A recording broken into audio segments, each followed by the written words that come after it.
مرحوم ڈاکٹر منموہن سنگھ نے انڈیا کی معیشت کو ایک سنگین بحران سے نکالا تھا۔ امریکہ کے ساتھ جوہری معاہدہ India U S nuclear deal کیا تھا۔ بہت سے ایسے کام کیے جیسے کہ تعلیم، صحت، روزگار، ہیلو فرینڈز، جیسے کہ ہم سبھی جانتے ہیں کہ ہمارے سابق وزیر اعظم ڈاکٹر منموہن سنگھ کا 26 دسمبر 2024 کو انتقال ہوا ہے، جن کی 28 دسمبر 2024 کو سرکاری اعزازات کے ساتھ آخری رسومات کی گئی۔ فرینڈز، ڈاکٹر منموہن سنگھ کی پیدائش 26 ستمبر 1932 کو مغربی پنجاب میں ہوئی تھی۔ ان کی زندگی کا سفر انتہائی متاثر کن رہا ہے۔ ان کا تعلق ایک سکھ گھرانے سے تھا جو متوسط طبقے سے تھا۔ ان کے والد گرمکھ سنگھ اور والدہ امرت کور تھی، جو ان کے بچپن ہی میں انتقال کر گئی تھی۔ ان کی پرورش دادی نے کی تھی۔ فرینڈز، 1947 میں تقسیم ہند کے دوران ان کا خاندان ہندوستان آ گیا۔ ڈاکٹر منموہن سنگھ بچپن سے ہی غیر معمولی ذہن کے مالک تھے۔ انہوں نے ابتدائی تعلیم پنجاب کے ایک مقامی اسکول سے حاصل کی۔ ڈاکٹر منموہن سنگھ نے 1952 میں پنجاب یونیورسٹی چندی گڑھ سے معیشت میں گریجویشن کیا۔ پھر انہوں نے 1954 میں ماسٹرز کی ڈگری مکمل کی۔ تعلیم حاصل کرنے کا انہیں بہت شوق تھا۔ اسی شوق نے انہیں کیمبرج یونیورسٹی برطانیہ پہنچایا، جہاں سے انہوں نے 1957 میں معیشت میں مزید تعلیم حاصل کی اور پھر اس کے بعد آکسفورڈ یونیورسٹی سے معیشت میں پی ایچ ڈی کیا۔ ان کا مقالہ ہندوستان کی معیشت پر مبنی تھا، جو کہ آج بھی تحقیق کا حوالہ سمجھا جاتا ہے۔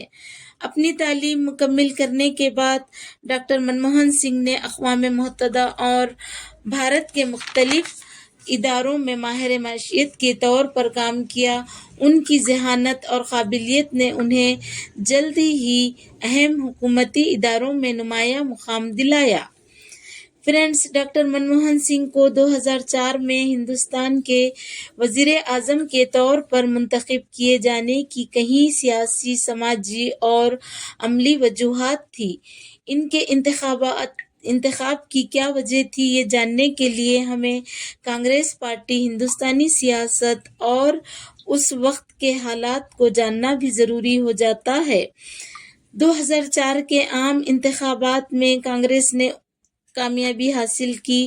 سونیا گاندھی کانگریس پارٹی کی صدر اور راجیو گاندھی کی بیوہ تھی۔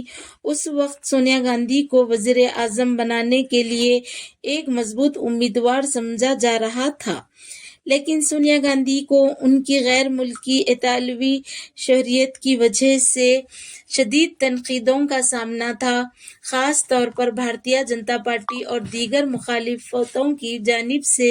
نہ صرف ان کی غیر ملکی شہرت پر سوالات اٹھائے گئے، انہیں ہندوستانی روایت کے لیے غیر موزوں قرار دیا گیا تھا۔ فرینڈز، سونیا گاندھی نے ان حالات میں خود وزیر اعظم بننے کے بجائے پارٹی کے اندر کسی اور کو منتخب کرنے کا فیصلہ کیا، جس کے نتیجے کے طور پر منموہن سنگھ کا انتخاب ہوا تھا۔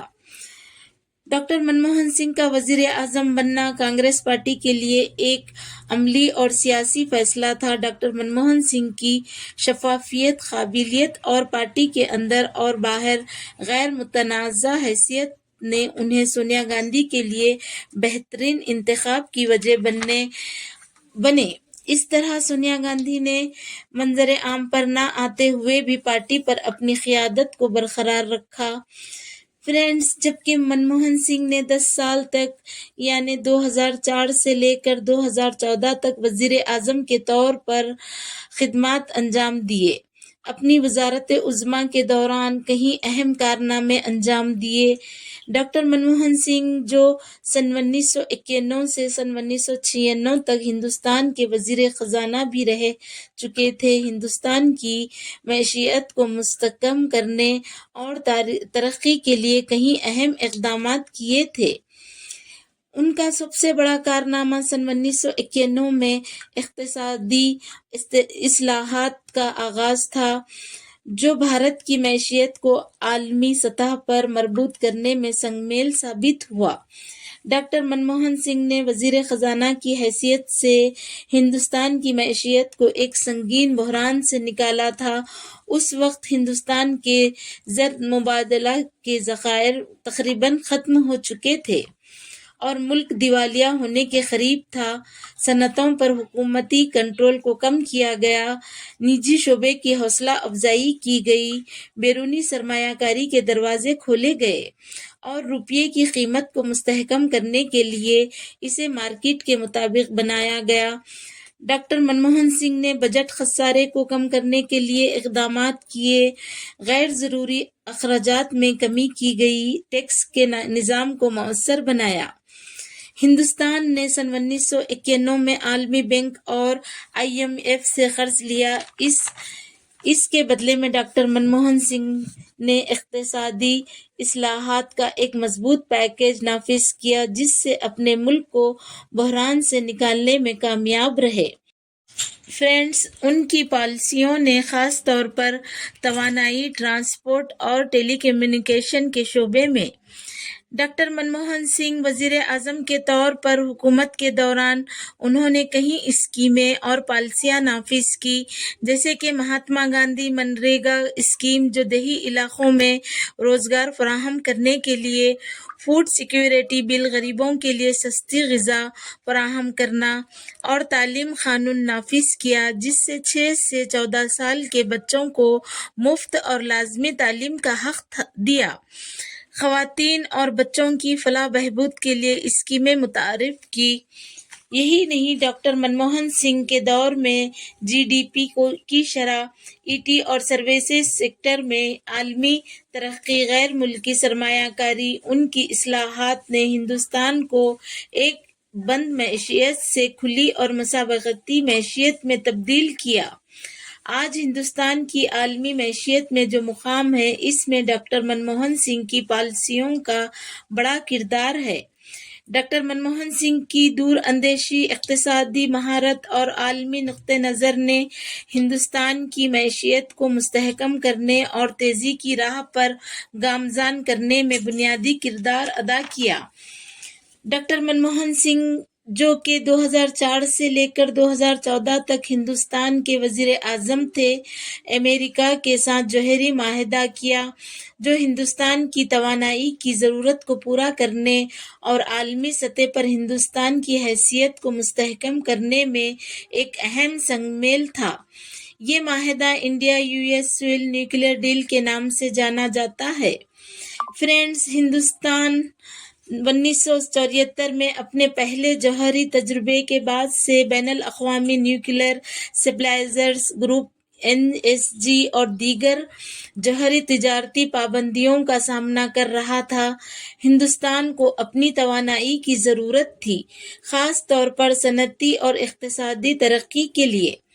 انڈیا اور امریکہ نے سیول نیوکلیئر تعاون پر اتفاق کیا اور امریکہ ہندوستان کو جوہری ایندھن ٹیکنالوجی اور ری ایکٹر فراہم کرنے پر راضی ہوا، جس کی وجہ سے ہندوستان کو جوہری ایندھن اور ٹیکنالوجی تک رسائی ملی اور جس سے توانائی کی قلت کو کم کرنے میں مدد ملی۔ یہ معاہدہ عالمی سیاست میں ہندوستان کی حیثیت کو مضبوط بنانے کا سبب بنا۔ یہ معاہدہ انڈیا اور امریکہ کے تعلقات میں ایک نئے دور کی بنیاد بنا۔ انڈیا کو جوہری توانائی میں ترقی کے مواقع ملے اور یہ معاہدہ ان توانائی کی ضرورت کو پورا کرنے کے لیے ایک طویل مدتی حل ثابت ہوا۔ فرینڈز، ڈاکٹر منموہن سنگھ 2004 سے 2014 تک ہندوستان کے وزیر اعظم رہے ہیں۔ وہ ایک دانشور، عاجز اور صاف گو شخصیت کے مالک تھے۔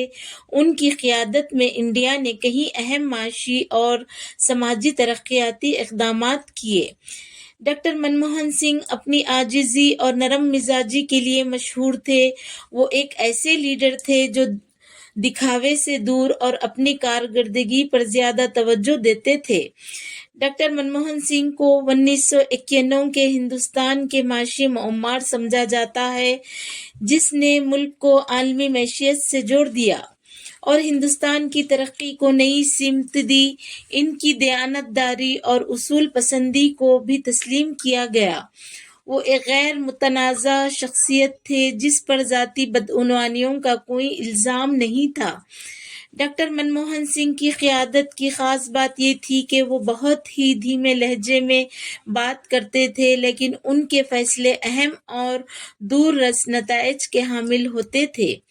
اگرچہ کہ ان پر سیاسی جماعتوں کے دباؤ کے باعث کمزور وزیر اعظم ہونے کا الزام لگایا گیا، لیکن انہوں نے کئی مواقع پر اپنی خاموشی اور حکمت سے تنقید کرنے والوں کو جواب دیا۔ فرینڈز، ان کی قیادت میں ہندوستان نے امریکہ اور دیگر ممالک کے ساتھ تعلقات مضبوط کیے، خاص طور پر انڈیا اور امریکہ سول نیوکلیئر ڈیل اس کی بڑی کامیابیوں میں سے ایک ہے۔ ڈاکٹر منموہن سنگھ ایک سینئر کانگریسی لیڈر اور پارٹی کے لیے ایک اہم مشیر کے طور پر جانے جاتے رہے ہیں اور رہیں گے۔ 2014 کے بعد ڈاکٹر منموہن سنگھ نے زیادہ تر وقت پارلیمنٹ راجیہ سبھا کے رکن حیثیت سے گزارا، جیسے کہ وہ سن 1991 سے مسلسل راجیہ سبھا کے رکن رہے ہیں اور 2019 میں ان کا راجیہ سبھا کی رکنیت کا دوبارہ انتخاب ہوا۔ ڈاکٹر منموہن سنگھ کا تعلق ایک ماہر اقتصادیات اور پالیسی ساز کے طور پر ایک مضبوط پس منظر سے تھا۔ وہ ہندوستان کے پہلے سکھ وزیر اعظم تھے۔ ڈاکٹر منموہن سنگھ کو ہندوستان کی معیشت کو مستحکم کرنے اور ملک کی ترقی میں اہم کردار ادا کرنے کے لیے یاد رکھا جائے گا۔ ان کی قیادت اور خدمات کو ہمیشہ قدر کی نگاہ سے دیکھا جائے گا۔ ڈاکٹر منموہن سنگھ کی قیادت میں ہندوستان نے ایک مضبوط معاشی اور سفارتی پوزیشن حاصل کی۔ وہ تاریخ میں ایک دانشمند اور اصولی رہنما کے طور پر یاد کیے جائیں گے۔ فرینڈز، میری یہ video subscribe, like, share, comment ضرور کریں۔ پھر ملتے ہیں، تب تک آپ اپنا اور سب کا خیال رکھیں۔